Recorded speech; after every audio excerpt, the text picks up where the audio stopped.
we would be by their side, no doubt. Thanks for joining me. It's been another filled and busy program. I'll be back to do it again tomorrow night at 8 o'clock, but here's Paul. This is Paul Murray Live. Thank you, great man. 5 hours worth of talk in 1 hour, so no mucking around, and I can't speak as quickly as I normally do. Mum tells me I talk too quickly, so we'll try to slow it down. But Joe Hildebrand, Erin Molan, Mark Latham, and two very passionate ladies, Kelly Jane King and Catherine Dees, talking about women's rights on International Women's Day. Now, as you know, everything in Alice Springs is okay because Anthony Albanese spent more time flying there than he did actually being there. Because it was all okay, right? In and out, he was fine. So much so that he could go to the tennis for not 1, not 2, but 3 days. No one looks good eating, even if you are the world's most popular Prime Minister. Well, guess what we learned today? We learned today that in parts of Alice Springs, things remain so violent, weeks after the Prime Minister's flying visit, that Australia Post is not delivering mail to certain parts of Alice Springs. Why? Because they have been forced to indefinitely suspend deliveries to hundreds of homes in Alice Springs following a series of incidents, including rocks being thrown and a worker even being threatened with a knife. Australia Post put this out today, saying that Australia Post delivery personnel have a reasonable expectation to work and operate in a safe environment. Australia Post provides advice in its delivery personnel on how to minimise the risk of an incident. 2023 Australia, how good's this, right? When necessary, this can include suspending delivery of mail where there is a risk of harm to personnel from the incident. So right now, in the place that we were told is not as violent as it seems because one of the people who was spoken to on television didn't actually live in Alice Springs and instead was a cosmetic surgeon from Darwin. When we were told that the community that had its concerns about violence was full of white supremacists and the whole thing had been fixed because the Prime Minister flew in and out for a couple of hours. As you know, the very Facebook groups of the communities that are still talking about this have been shut down. And now, for hundreds of homes in Alice Springs tonight, the way you get your mail is that you have to go to the post office. Not because Australia Post is losing an awful lot of money and thinking about cutting back on deliveries around the country, but because the person who delivers the mail in parts of Alice Springs is too scared to deliver the mail. But quick, change the subject. Something else is going on, right? Oh, the Prime Minister's watching the cricket in India, bringing us all together. Here he is with Joe Biden. Get ready for that in the next few days. The other massive story around today is, I'm sorry to say, to do with energy. And the idea that we all know that what was first predicted in the budget is actually going to come true, which is energy prices are going through the roof. Now, put simply, they can tell us 1,000,000 times over that it's all because of Vladimir Putin. You and I know that the CSIRO told us in 2017, way before there was an invasion of Ukraine, that the transition from one grid to another would cost $1.4 trillion. When Bill Shorten made this suggestion, it was going to cost the best part of $30 billion. At last year's election, before there was an invasion of Ukraine, we were told it was going to be $60 billion. So guess what happens? Yes, international gas prices are high, but the cost of transition as you blow up one form of energy and try to transfer to another that you haven't built enough of yet means bills are going through the roof. Now, we have been told that because of the speed of moving from the system that works to the dream factory that doesn't just yet, means you're going to end up in a scenario of energy shortages. And we learned today that electricity prices are expected to jump 20% in just 1 month. The Origin boss made those comments today at a forum from the Australian Financial Review. The price rise, which will take effect from July the 1st, will add to the pain faced by battling Australian households after the most acute outbreak of inflation in decades, and it comes at the end of double-digit increases in energy bills. So, I'm no economist, but let me explain how this works. If your energy prices in 1 month in July are going to go up by 20%, that means inflation will continue to rise. If inflation continues to rise because of huge increases in energy, then they'll need to continue to raise interest rates. Yes, there'll be a pause, most likely in the next couple of months, but it looks like new financial year, same pain. Oh, but there'll be a budget that'll fix cost of living. oh, like the last one didn't. But, you know, who cares, right?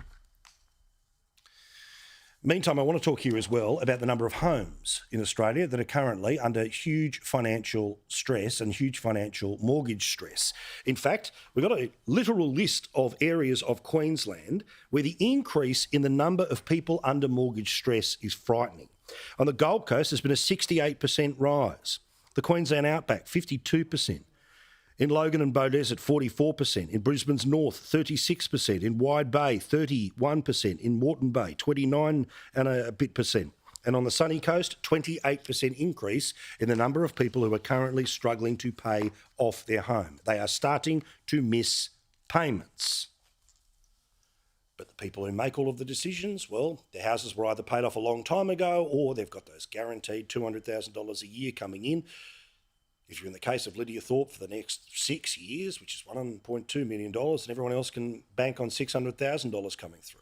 Or in the case of the Prime Minister, who cares? It's all paid for. He's got 2 free houses on top of the 5 that he already owns, the $400,000 a year that he'll get when he eventually retires. Oh yeah, they're in it for you. They understand how you feel. As well as there was a very interesting story that's popped up on the ABC in the past couple of hours, which I have a lot of sympathy for, and it is a scenario involving renters in this country. Now, as you know, I'm very partial to always talking about the rental market because it is a third of the housing market in the country. I talk about how particularly poor families aren't able to find places. The number of places for $400 a week has halved in the past few months. And interestingly, this piece on the ABC suggested that there is no compulsion in some parts of the country for a landlord to provide heating or cooling inside a rental property. I'm looking forward to debating this with our panel tonight because while I don't think that it is automatically the responsibility to make sure that they're paying for new air conditioners, clearly people also know they're moving into a place that doesn't have air conditioning or doesn't have fans.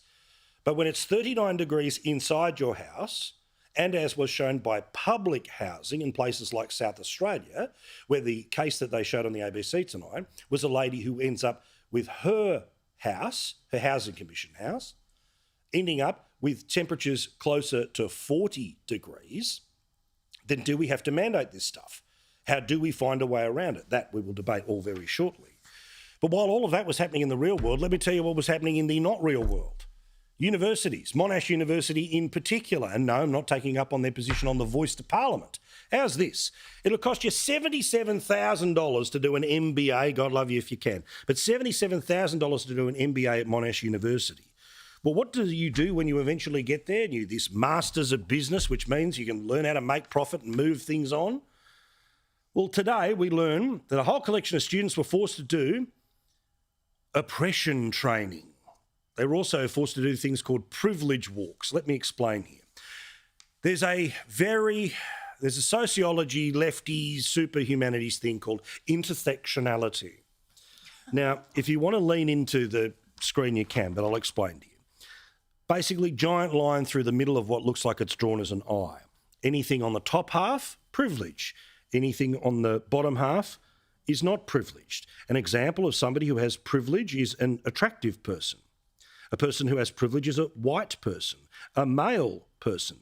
Somebody who is fertile apparently has privilege. People that don't have privilege are people of colour, women, lesbian, gay and bisexual people, old people, unattractive people, dark people or Jews. Now, I read into this as well here that students who were male, white, attractive, upper or middle class or highly literate are among other characterisations which was considered to have domination over those who were gender divergent, non-fertile, female working class, disabled or a person of colour. Remember, $77,000 for how to run a business. But the way that this works is that apart from learning all of that, students were told to take a step forward if they had more than 50 books in their house as a child, if they attended a private school or if their parents received household assistance via a cleaner, a nanny or a gardener, because apparently you are more privileged than anyone else in the world. And just finally, now, I've got to think this is a joke. There's got to be a sort of performance artist kind of prank in all of this. But did you hear about the artist who wants somebody white to donate their body for a piece of art?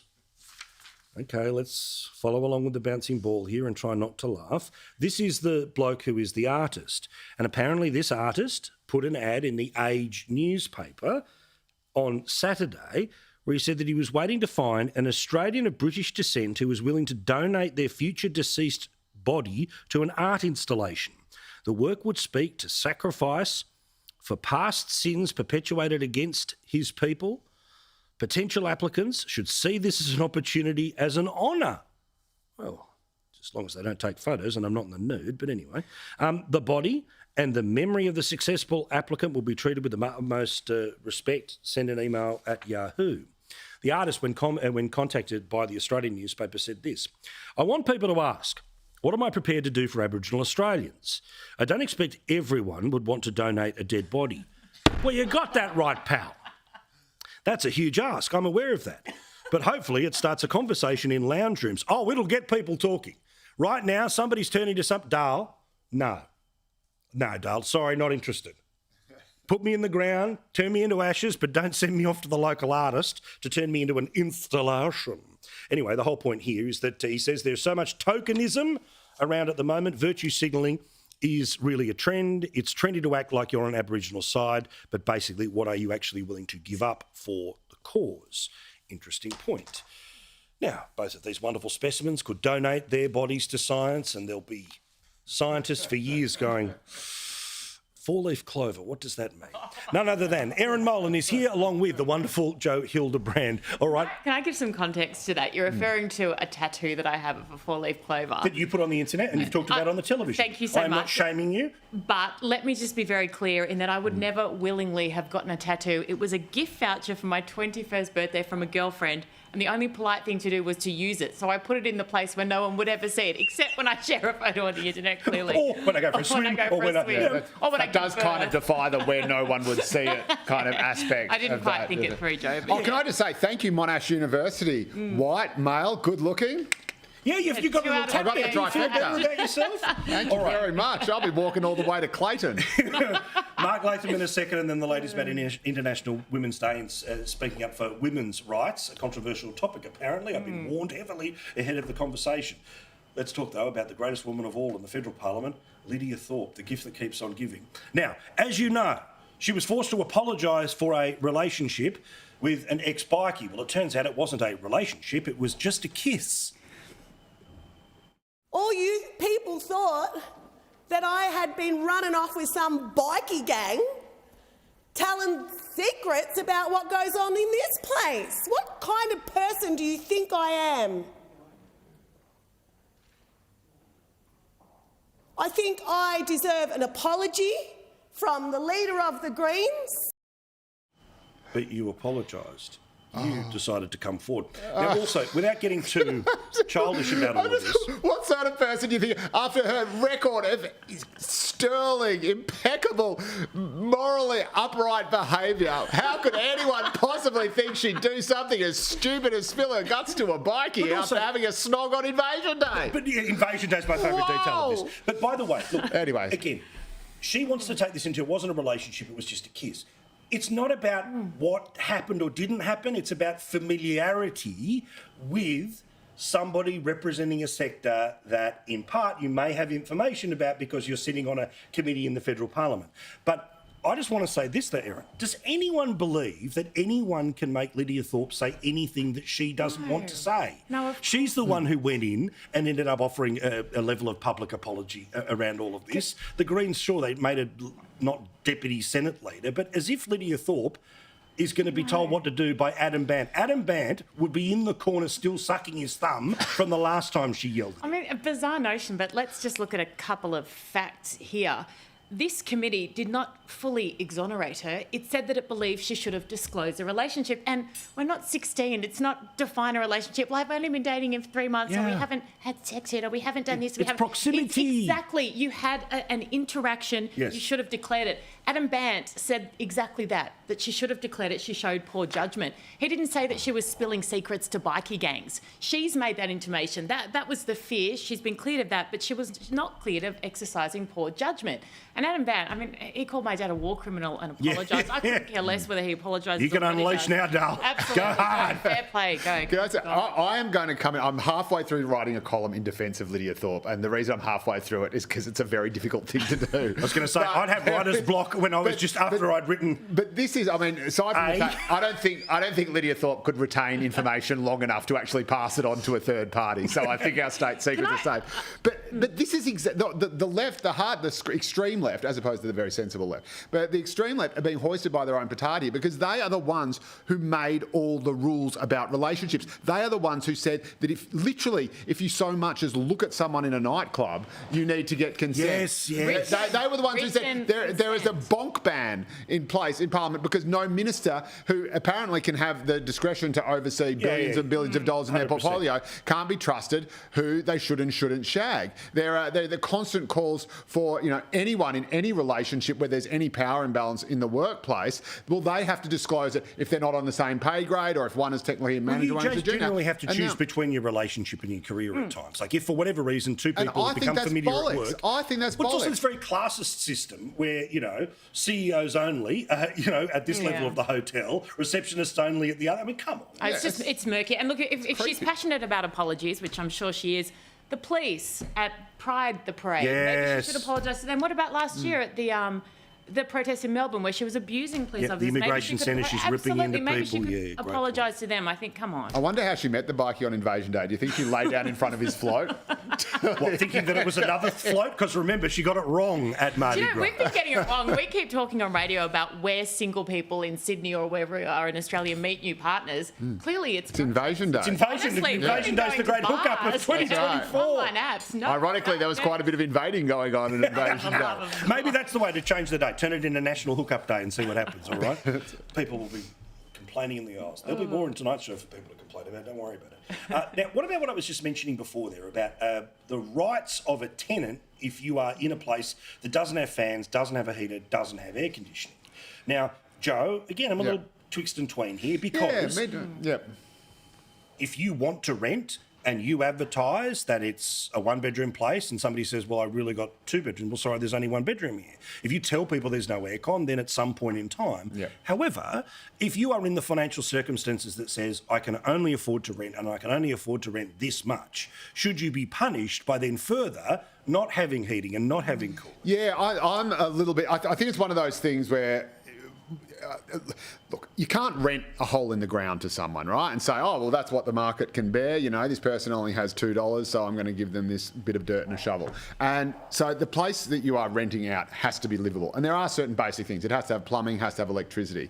I don't see why not if it is in an environment, if it is in a part of the world that has very high extremes of hot and cold, I think there should be an obligation to provide at least some, I don't know, and I was surprised to learn that this doesn't exist, but there would have to be some kind of benchmark of livability. I mean, you could never rent anywhere in the UK that didn't have some form of heating, for example, because people would literally die in the winter. So I don't see why that doesn't apply here, and I wonder But again, interestingly, in this thing that Channel 2 had tonight, right, where part of the story that they're building is that one of the problems is even if you have the air conditioner, do you have the money to pay for the power? Absolutely, that's an issue. And it's like, well, hang on. The same people who tonight are trying to make me, think about that tonight are the same people telling us we've got to absolutely change everything about the electricity grid, which, as we've seen tonight, is on its way towards, a giant 20% increase in July, let alone the tens of billions everywhere else.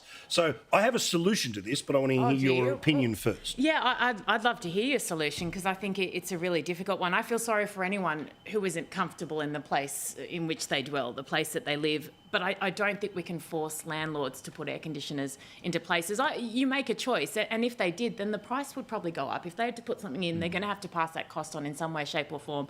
Your rent goes up. There's been times when I was 18, 19, looking at rentals, we'd go to 4 or 5 different places, and the market was obviously a lot easier then than it is now for people, much less competitive.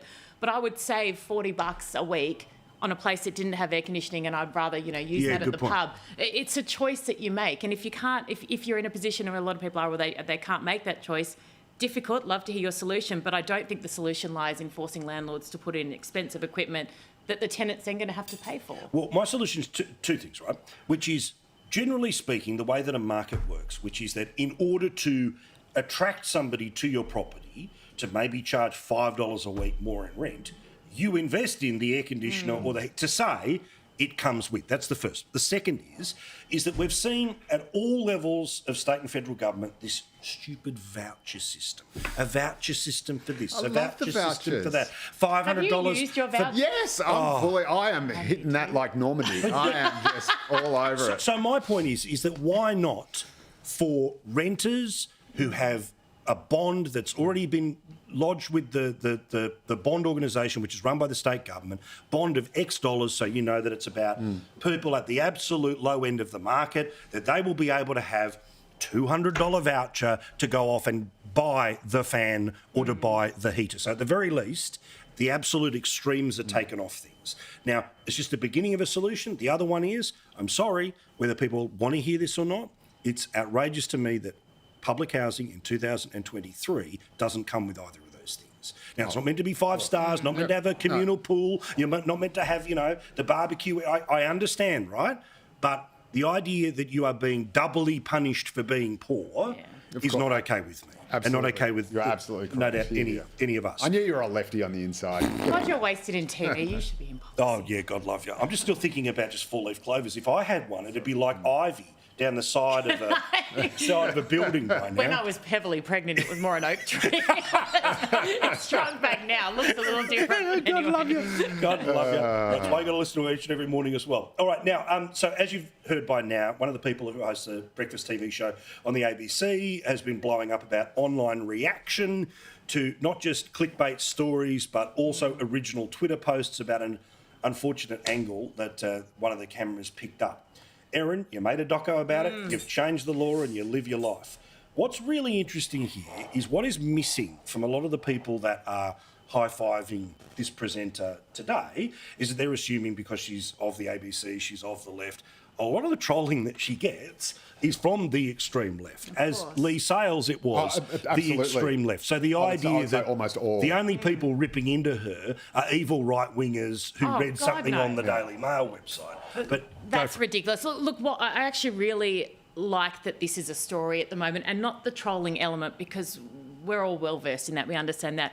I think what she's actually pointing out really well is the fact that other media organisations, and we're not doing this because we've not repeated what was said and we're not using it for clickbait. Correct. But what used to really frustrate me is I'd get off air after a footy show on Channel 9 and I would suddenly within an hour see an article on whatever website it was, and you know the ones I'm talking about, fans revolt, sack Molan, they all chant. And you look at the article and you go down, there's 2 tweets from the same bloody person from a fake account. So what happens when Also, media... I don't think they're fans. Really good. that's a really good point. Really? Wait, Angry they weren't- person, still they angry. weren't fond of me. But my point being is that you legitimise what these knobs are saying. When you write an article and when you repeat what they say, you're adding to the problem there. So don't give them a voice. That frustrates me to no end. So I do think that point was valid. I stayed quiet on the day. I have done so for weeks after.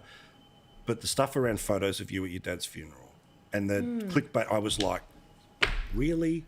Like I get it. There are people that are sort of big personalities, right? And there are people who are more than happy for every part of every dimension of everything to just be out there for everyone to sort of consume. But it feels to me like there is a particular industry on the internet, and it's not particularly politically coloured. It's just fueled by clicks, which come from... You know Joe Hildebrand. Here's this thing Joe said. What do you think? Yeah, to be honest, I think it is a little bit more... I think in the good old days, I used to love my glossies, my Woman's Day, my New Idea, and you'd pick them up and you'd read it with a massive giant hunk of salt. Stars without their makeup. You would know that, and part of the guilty pleasure is it's all bollocks, Yes. but you're suspending disbelief for a moment just so you can see a picture of someone famous. But now it's in a different interwoven way. from the same organisation that wants a Walkley but the difference for is, its news the coverage. difference is that it's Correct. not. That those pictures are not motivated by malice. They might sometimes be embarrassing, or they might sometimes be, stars without their makeup. And isn't it interesting now they say stars without their makeup? Isn't it fantastic and empowering? And it's still the same shot. Yeah, 100%. I wrote an article about Super last week in the paper, and just quickly on this clickbait thing, I write columns every fortnight. This one did better than all the others because the headline, I wrote a piece saying I'd broken up with the Albanese government. Yeah. The intimation was that I'd had a breakup, and that was the thing that got people in to click. It is ridiculous what people find interesting and want to click. And on. Had it just been Super sucks Albo, no one would But care. I think there is a difference between statement of just, fact. oh my God, Gazungas, doesn't Erin Molan look outstanding in this thing? Or what is she wearing? Or that Wait, sort of could you stuff. send me the link to that? But that is very different. We are on air. That is very different to a lot of the. That is very different to a lot of the trolling that Erin has got, or my body isn't that hot, or that Lisa Miller is getting. Notice how we waited for the compliment and we didn't give it to him. Silence. Still waiting. He was just, I've seen So you you hook were like good that. looking at the university segment. Now you say Yeah, although no aircon in the house that I grew up in and an outside toilet, so I'm taking 2 steps back. Is this the one with Julian Assange? But what the ABC has to, that was a different one. But what this, what I think the big elephant in the room is that there is a hardcore group of extreme left, basically out and out card carrying communist trolls who operate in concert on Twitter. They sit around waiting all week for insiders to come on so that they can smash David Spears for 100%. whatever he says. 100%. They sit around every morning smashing up Lisa Miller for whatever she says and drawing constant links to her family connections and stuff like that. And they also sit and watch 7:30 and they constantly just, frankly, soil Smash their away, pants yeah. over Laura Tingle and use that and try and use her as well to smash up Lee Sales. And it is a concerted effort. It is led by the same group of influential hard left ringleaders, and that is what's happening. And these are the people who claim to be tolerant, they claim to be progressive, and they claim to set the bar and to regulate the language of the rest of us, and they are the ones doing it. So when Michael Rowland, God love him, but when he just says this has got to stop, this trolling of Lisa Miller has to stop, what he should be doing and what others at the ABC should be doing is saying this particular group of extreme left, deliberate online campaigners, because that's how they see themselves, should not be targeting women in this way. Because and they should call it out against women who are conservative, women who are out from every different network. Exactly it doesn't, But not also, just when it hits one of their we've talked own. about this, for whatever, 12, 13 years, as long as Twitter's been a thing, right? Which is Twitter isn't real life. Only a sliver of the population is there. And it's generally speaking now people who work in the media or politics, or people who want to work in media or politics, or used to work in media and politics, right? And I understand what used to start as micro-blogging and the empowerment of comments here and there. But essentially, the far left have used social media that's right. as to pretend it's a weather vane of actual public opinion. That's right. And in the same way that the right wing for a long time has tried to use talkback radio as the sole arbiter of public opinion, right? Both are flawed because both are only slivers off. That's why I'm a big person who loves seeing when ABS data comes out, when even a poll that's the same poll all the time comes out, because you can start to say at least there's a methodology to this, as opposed to just follow the raw over here or follow the raw. Well, you go and talk over to there. real people. But just go to the supermarket, go to the pub, go out and about and just chat to Play people. the pokies in orange. That's where where you meet normal the best people are. people.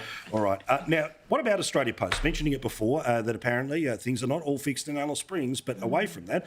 Joe, what was your reaction when, you sort of gave Australia Post a few ideas of how they could fix their business? Because the plan is they're going to pull back on the number of days they'll drop off letters. Well, do you know what happened? And this is really true. So I came back from dropping off the first kid at school and just out of habit, just checked the letterbox and there's nothing there. And my daughter yells out from the window, my 6-year-old, says, "Dad, I already checked the post box. It didn't say anything." And I thought, all right, this is not a technology that is going to last. Clearly, she's just like, how do you turn this thing on?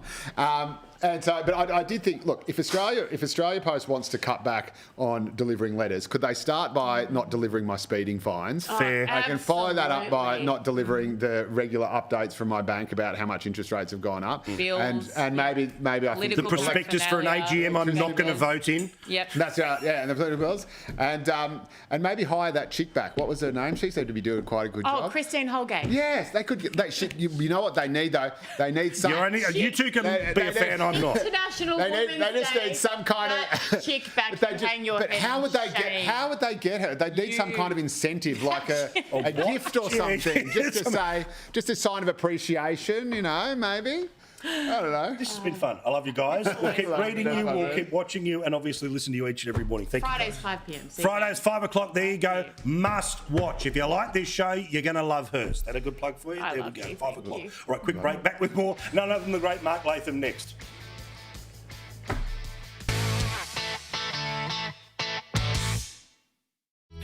This program is brought to you by Harvey Norman. For everything you need in furniture, bedding, electrical, and technology.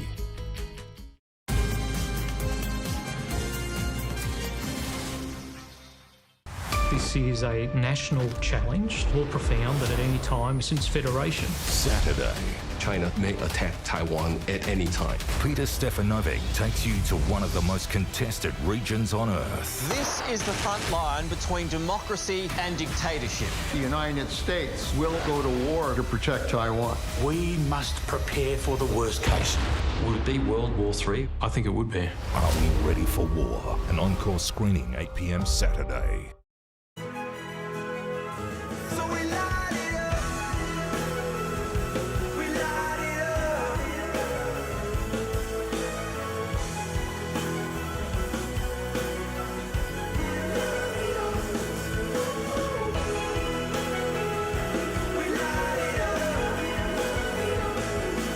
Life's epic. Share it. Say hello to the brand new Samsung Galaxy S23 series, now at Harvey Norman. Right now, get the 160 kilowatt LDV T60 Max Auto for the price of a manual from only $38,990 drive away. Get your free auto upgrade at a dealer today. LDV, bring it on.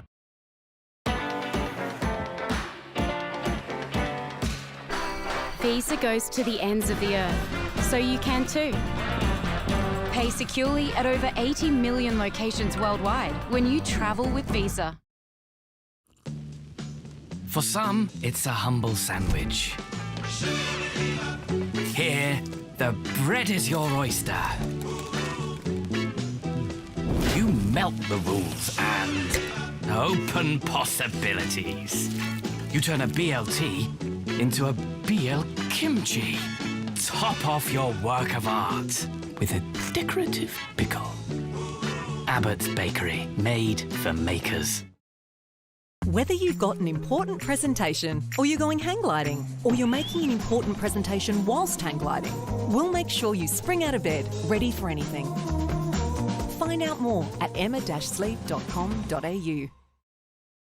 I'm incredibly proud to be a female in the mining industry, led by a great role model for mining, for the Australian economy.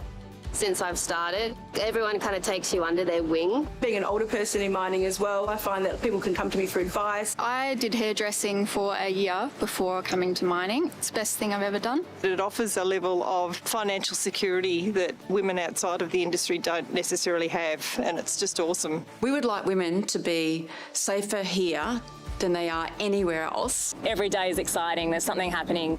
This is the best mining company to work for.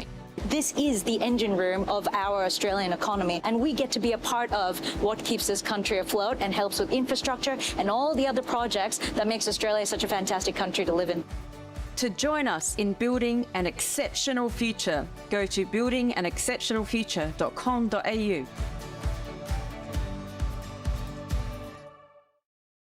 This is a national challenge, more profound than at any time since Federation. Saturday.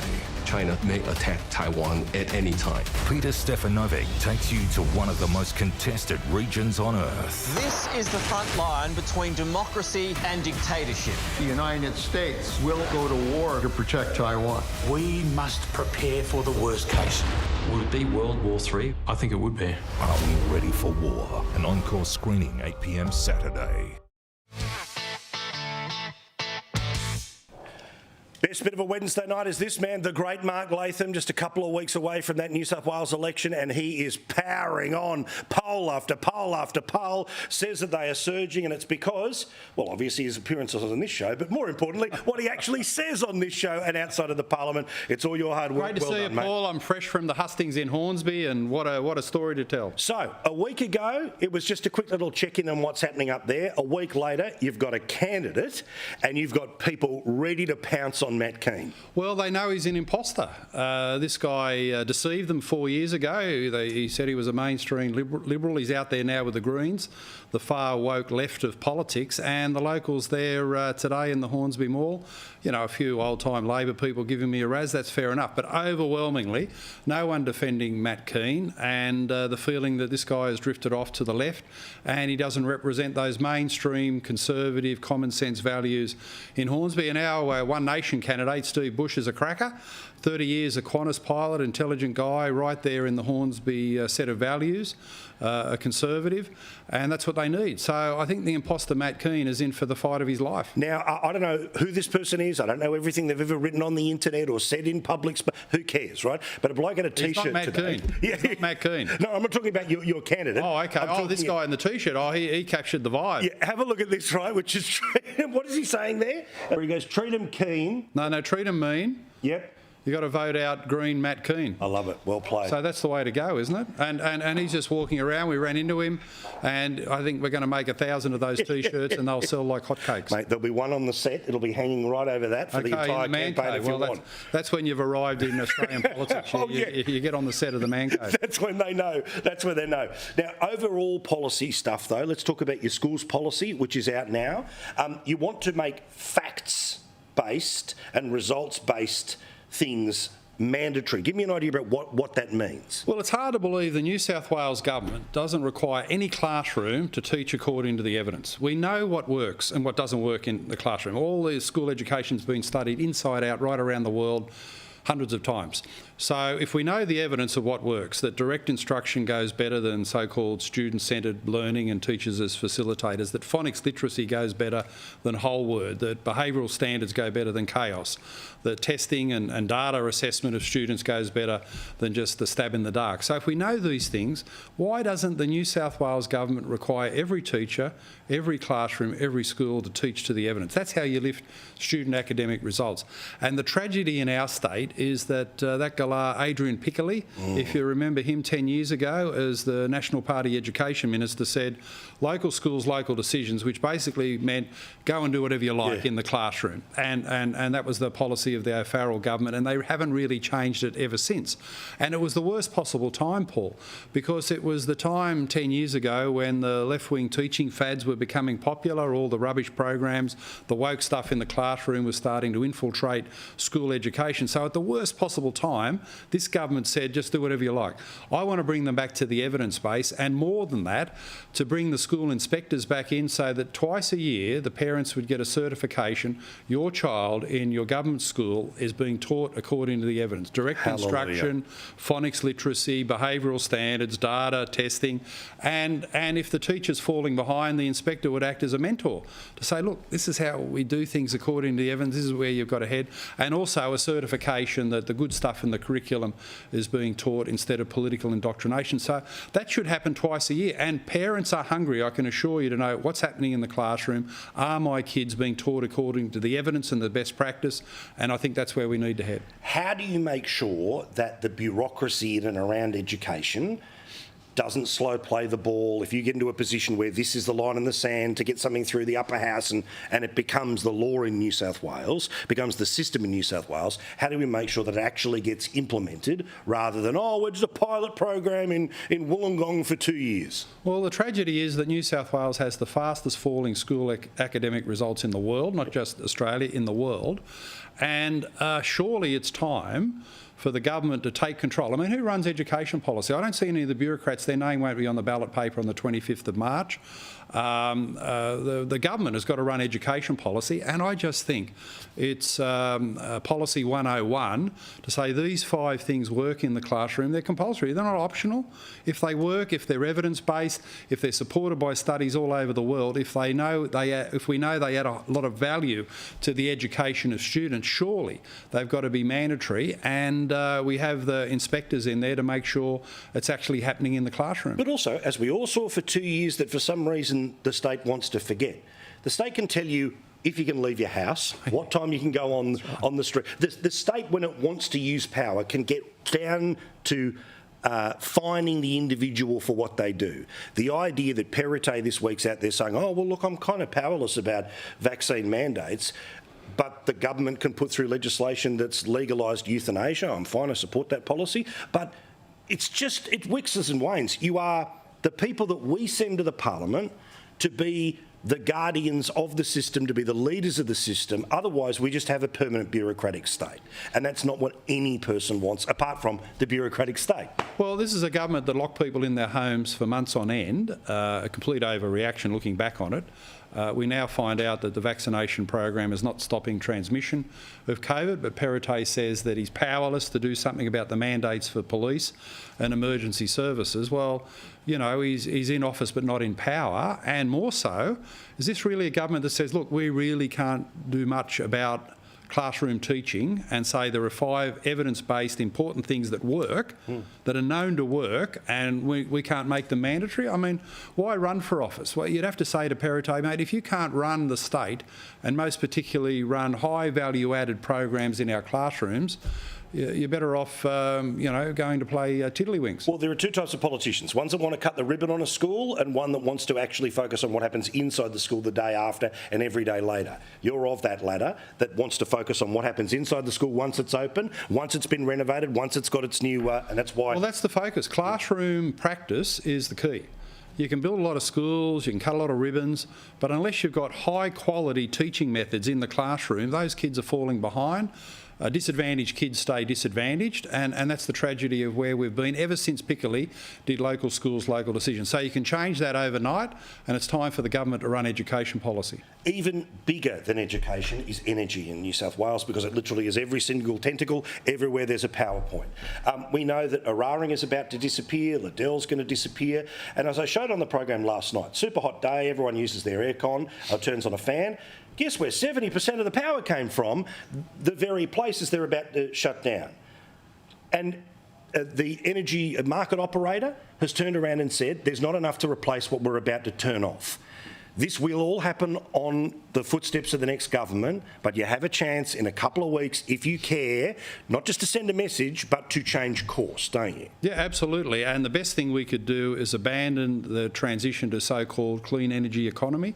That would help to keep Eraring operating. It would help to keep the lights on and bring down the electricity prices. Because the truth is, Matt Keane thinks he can save the planet, with New South Wales having 0.4% of global carbon emissions. The truth is we've got to save the electricity grid from Matt Keane. Correct. That's what it's about. And Chris Minns earlier this week was in a muddle as to what he would do. He's talking about renationalising Eraring Power Station. Minns and the Labor Party voted 85 times in the New South Wales Upper House to support Matt Keane and the mad rush to 100% renewables within 10 years. And I gave umpteen speeches on this. They looked at me like I had 2 heads, but how does it look a couple of years later? I said 2 things are going to happen. You will force out the coal-fired power stations early, and that's happened with Eraring, and you will not have the backup power that's needed, the gas peaking plants, the pumped hydro in place to keep the lights on for when your solar farms are not working and your wind farms, the wind's not blowing.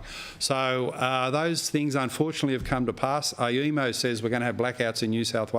It is time now, and it's 5 minutes to midnight, to change course, to build an extra gas peaking plant, to forget about Keane's green energy dreams, his electricity tax, bring down the prices, take the ban off nuclear. We should be a global energy superpower with flourishing coal, gas, nuclear and renewables. instead of putting all our eggs in the renewables basket. Paul, it is insanity, but for goodness sake, on the 25th of March, people have got to vote for practical, common sense energy policies. I smile because there is nothing more I love than you in full flight, and you are in full flight, you're over the target and you're ready to go. Well, we're bombing away. Go hard. Thank you, mate. All the best. Treat them mean, get rid of Matt Keane and the rest of them. You can do that by voting for One Nation, especially Mark in the upper house. Quick break, back with more here on Paul Murray Live.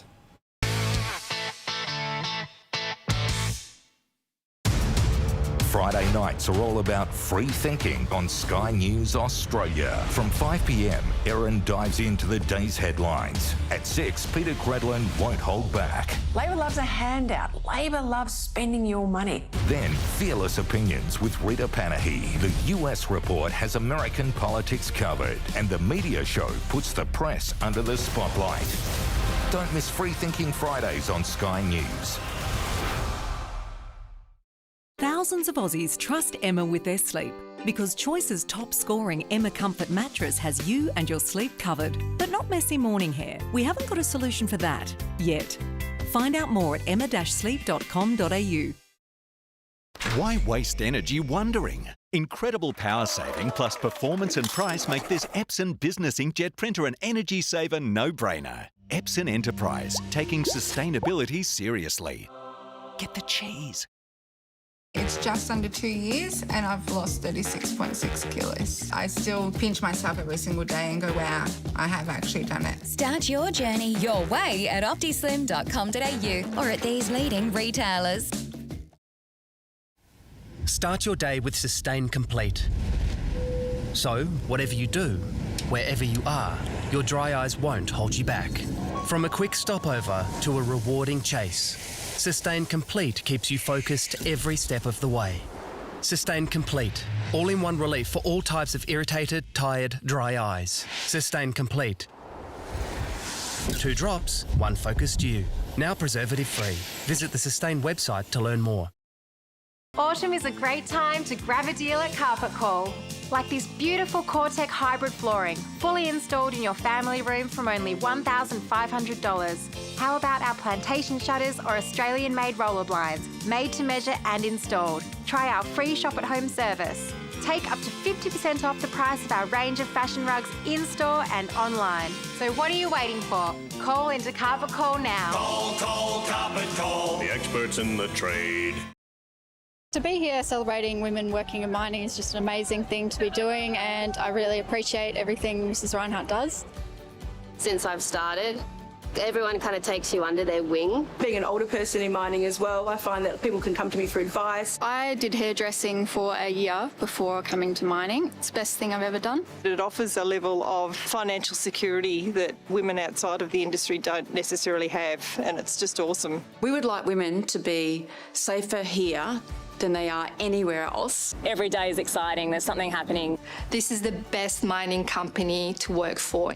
This is the engine room of our Australian economy, and we get to be a part of what keeps this country afloat and helps with infrastructure and all the other projects that makes Australia such a fantastic country to live in. To join us in building an exceptional future, go to buildinganexceptionalfuture.com.au.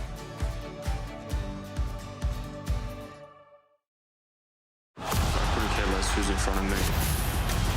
I'm ready to take him out. Introducing Tony Superbad Harrison. It's gonna erupt.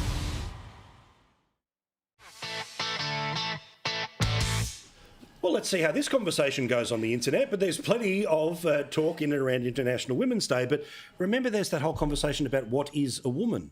2 people that are absolutely clear in their definition of it is none other than our mate Catherine Deves, of course, our Sky News contributor, and a lady who has got plenty of people talking in the UK, but she'll be doing so here in Australia, is none other than Kelly J. King. Lovely to see you. Thanks so much. So, you are in the middle of this vortex right now, right, where you're about to go around the country, set up a microphone and let women speak, all right? But this is how you were introduced to people in one of those cities. I want to play a little bit of how Channel 7 described you, and then we'll row back from there. Have a look at this. Controversial women's rights activist is on her way to South Australia despite an 11th-hour bid to ban her from our shores. Her views on transgender issues have sparked anger here in Adelaide, where a protest will be held under the watchful eye of police. She's loud, proud and hugely divisive. This is Kelly J. Keane, but she goes by the name Posy Parker. A self-proclaimed women's rights campaigner, she's staunchly anti-transgender. Transitioning children is abuse. The Green Party called us called women like me non-trans women. I mean, off.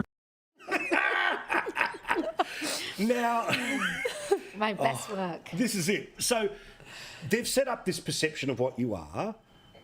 And I know it's ridiculous to ask, but I'm going to do it as a way of introducing you to people. What do you actually believe in? What is the actual project that you're part of? I actually believe in the material reality of being a woman, which is an adult human female, and I believe in women's spaces for myself and my daughter and all women and girls. And I don't believe you can change sex, so that means that a woman-only space is literally for women only. That's kind of it.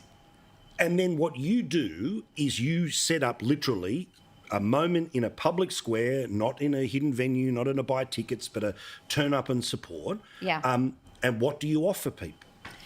The chance to speak. So over the last few years, so I've been doing this since 2015, and I've just watched the ability of women to be able to speak in the modern public square, which is social media, just diminish. We get banned. I'm banned from so many places. I won't list them. It would be the whole show. But, you know, Twitter, 4.5 years I was banned. And so what we wanted to do was actually bring back the public square back into the public square and say to women who feel gaslit by the state, who feel silenced by work, by family, by colleagues, by everywhere. This whole town, city is filled with pride flags at the moment. And I think that it was just really important that women get that chance to speak. So that's what we do with Let Women Speak. We let women speak. So, Catherine, how important for you is it that you're able to have this event and this event going around the country where people will have the opportunity to do that?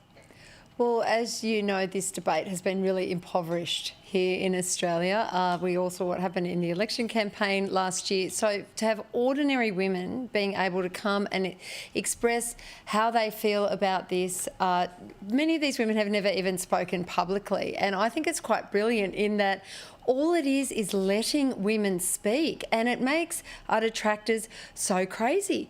And I mean, one thing we do have to thank them for are the people who come and counter-protest, who send the death threats, who Channel 7 do these hideous hit jobs in the media, is they have put this issue on the table. They have risen, those of us who've been willing to stick our head above the parapet, to national prominence. So I'm actually quite grateful to my detractors for that, because the conversation is there now. So if people want to work out, it's basically now to the end of the month, all the way around the country and also into New Zealand. If people want more information before we get on to, again, other issues about this, what's the website where people learn what date and where? standingforwomen.com/events. Because you do this in the public square, the counter-protest is what turns up. Yeah. Counter-protest is why the police turn up. Yes. Obviously, you know there are people who are going to disagree with you. That's fine. That's the way that free speech works. Yeah. But it seems like the way that this debate ends up getting flipped on its head from one where it's a debate into you are a heretic, if you don't believe all of the latest definitions of this, that and the other, is the counter-protest. Yeah. So when they turn up in Australia, they're going to put on a show. It'll further create the focus that you've got in the media. But what do you want to say to the people who are going to inevitably turn up and scream all sorts of names in your direction while they may well have no idea what you actually believe? Well, the word fascist gets used quite a lot in this debate, usually to the likes of Kath and I. But the truth is, the fascistic nature of the counter-protest to intimidate people into silence is, I think, sometimes just grab a mirror, have a look at your own behaviour, and if you can't counter an argument with a solid argument, then maybe you just don't have one. Are we able to, in Australia, have any serious conversation about this stuff in the public square, certainly the digital public square? I mean, literally, I get a message today being reminded that the broadcasting code requires that any discussion on this issue must not provoke or perpetuate dislike, contempt or ridicule to a person or group of persons because of their sexual or gender preference. Having this conversation might be a reason for somebody to complain, but how do we have a conversation when those are the rules?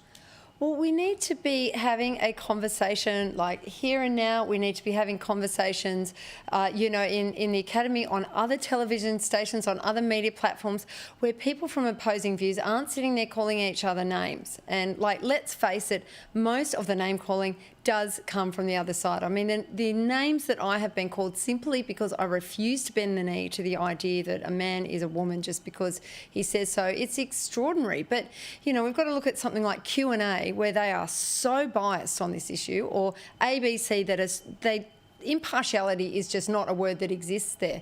We need to start doing this, and we have to have these conversations. This issue is not going to go away.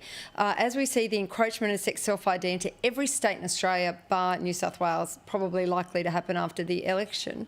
I mean, this is going to be perpetuating in our society. We're going to get more and more examples of women being harmed or excluded, etc. People are going to be more and more afraid to speak, and those of us who have a platform have to prosecute this argument, and we have to be brave enough to have the conversation. Well, many times across your tour around the country, let's try and chat as you're going around the place, and don't judge us by the protesters, OK? OK, I won't do that. All right, thank you. All right, all the information up on our socials as well. Plenty more to talk about here ahead of the late debate. 5 minutes away here on Sky News.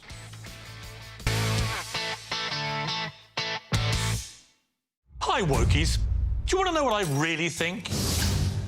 I want you to be challenged. The woke virus infests itself into any form of culture. Piers Morgan Uncensored, Tuesday to Friday, 11 p.m. Say hello to your new mobile at Harvey Norman. Save $100 on the Nokia G65G, now just $448. Save $150 on the Samsung Galaxy A33 5G, now awesome value.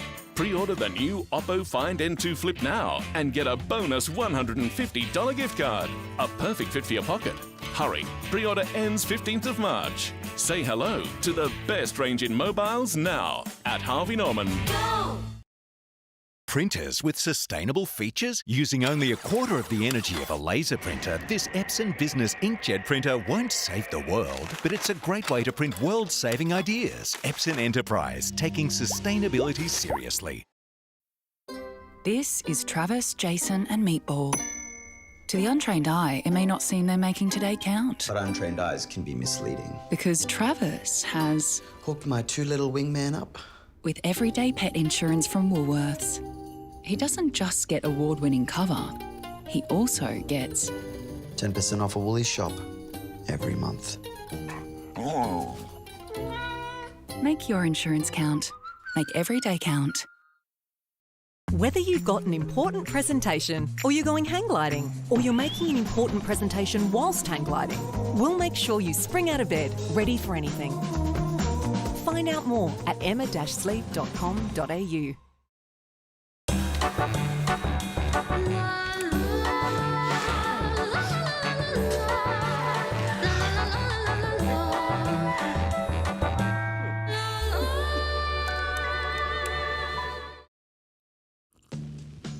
For some, it's a humble sandwich.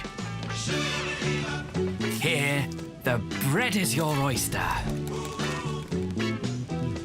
You melt the rules and open possibilities. You turn a BLT into a BL kimchi. Top off your work of art with a decorative pickle. Abbott's Bakery, made for makers. I'm incredibly proud to be a female in the mining industry, led by a great role model for mining, for the Australian economy.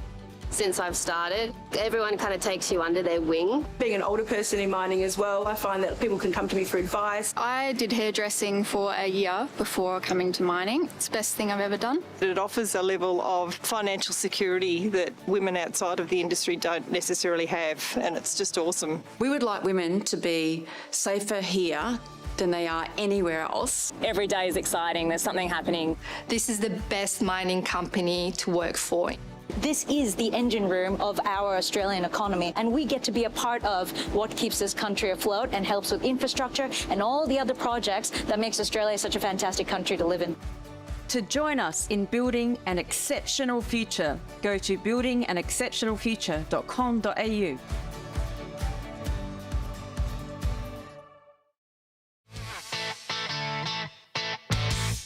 Your lovely late debaters are up in a couple of minutes' time, but before we're done there, a reminder that we are back out on the road, and we'll be doing so, not this, but next Sunday night, and we will be in Swan Hill in Victoria. If you would like to join us, you know what to do. Our Town is the email, ourtown@skynews.com.au. We started in Orange, we follow up now with Swan Hill. Looking forward to celebrating this beautiful part of Australia. We'll plug it plenty more times, but now is the first chance to join us.